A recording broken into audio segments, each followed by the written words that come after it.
Adventure is part of human nature. Whether reading a book in the safety of our own home, watching an adventure movie on TV, or doing the adventure ourselves.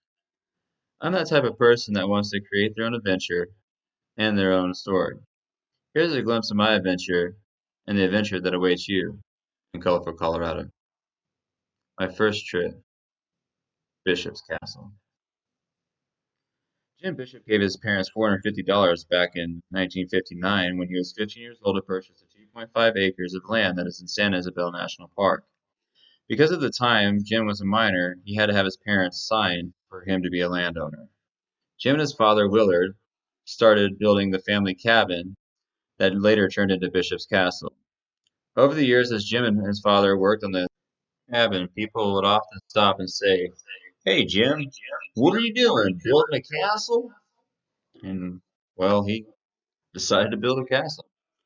And Jim was a high school dropout that had a teacher tell him that he would never amount to anything in life.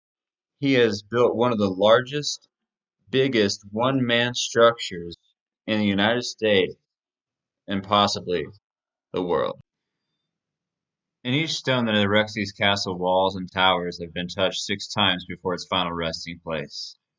I have visited Bishop's Castle since I was a kid, and it has been a great roadside attraction for many years. And while you can get really good pictures of the rolling mountains and blue skies, there are rivers and lakes you can fish too in the area. So don't forget to bring your camping gear and fishing.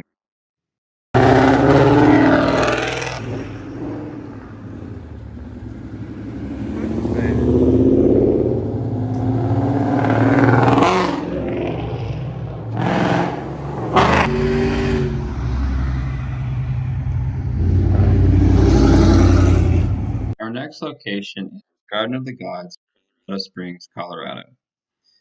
So back in 1859, there were two men that were surveying land around the city that is now known as Colorado City. Those two men were M.S. Beach and Rufus Gable.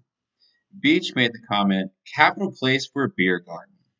Well, while his young and poetic colleague, "Beer garden? Why, this is a fit place for gods to assemble. We will call it Garden of the Gods." And since it has been called Garden of the Gods. But back in 1879, a man, Charles Eliot Perkins, purchased the 240 acres, which was supposed to become his summer home for him and his family. But in 1907, Perkins died and didn't even have a chance to declare it as a public park. So in 1909, his children donated it to Colorado Springs, Colorado, for it to be forever known as Garden of the Gods and free to the public. Perkins also said, "Where it shall remain free to the public, where no intoxicating liquors shall be manufactured, sold, or dispensed, where no building structure shall be erected except for those necessary to properly care for, protect, and maintain the area as a public park." Here's another historical spot in Colorado, all within the same area as Bishop's Castle and Garden of the Gods. They're all within an hour or two of each other. You have 955 feet of a suspended view walking across one of the highest suspension bridges in the world. It is also marked with several flags along the way, and by that I mean all of the United States flags is marked on each handrail across the. There's a gondola that can help you get across. You can also zip line. You can also do what they call a sky coaster. It is a giant swing, as you can see off in the distance, where it swings you over the gorge at a whopping 1,000 feet above the ground. And there's a lot of really neat things about the Royal Gorge and how it became the Royal Gorge back in the early times of its rising. It was during the boom of the 1800s of a silver town. Well, railroads were trying to get in and out as fast as possible, and by the time that happened, the boom already died.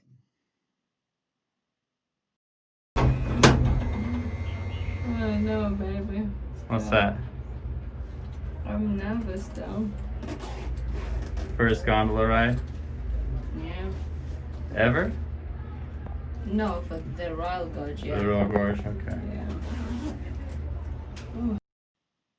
Now we are heading west on I-70 towards Steamboat Springs, Colorado, where we'll eventually meet up on Highway 9, but that's a little bit down the road. As you can see, it's very beautiful here in Colorado. We have some wonderful scenery and just beautiful mountains.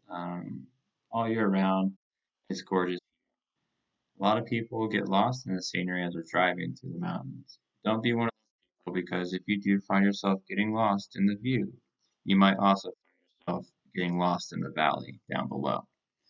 So be aware, be conscious of everybody else that's driving around you, and please don't drive high. You're already high enough here in the mountains. You don't need to be any higher. If you're smoking and driving, you're gonna get a DUI. I promise you this. Because they will see the smoke, they will smell the smoke, and it is no joke, they will pull you over. So, save your blunts and your joints until you get to your destinations, and hopefully have a sober driver on the way back. If not, spend as many hours as possible.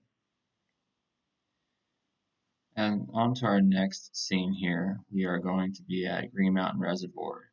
There's a lot of really beautiful shots on this here, and I didn't get really the best one possible, but it is a busy, busy highway, so getting across there to get this was quite the pain. Saying that, we are heading to Fish Creek Falls, next in Steamboat Springs, Colorado. And once we get there, you'll see why it is called Fish Creek Falls. If you look off to the right, you can see like a little fish head, a little Indian looking dude or alien looking dude in the rock right. So that's how I believe it got its name. I'm not sure, but it seems fit. However, I appreciate you all watching this documentary and spending the time doing so. Next time, I'll make sure that I get better footage because I was just taking photos and not recording. It's a sad day, but a beautiful Colorado. So come on out and join us for the next adventure.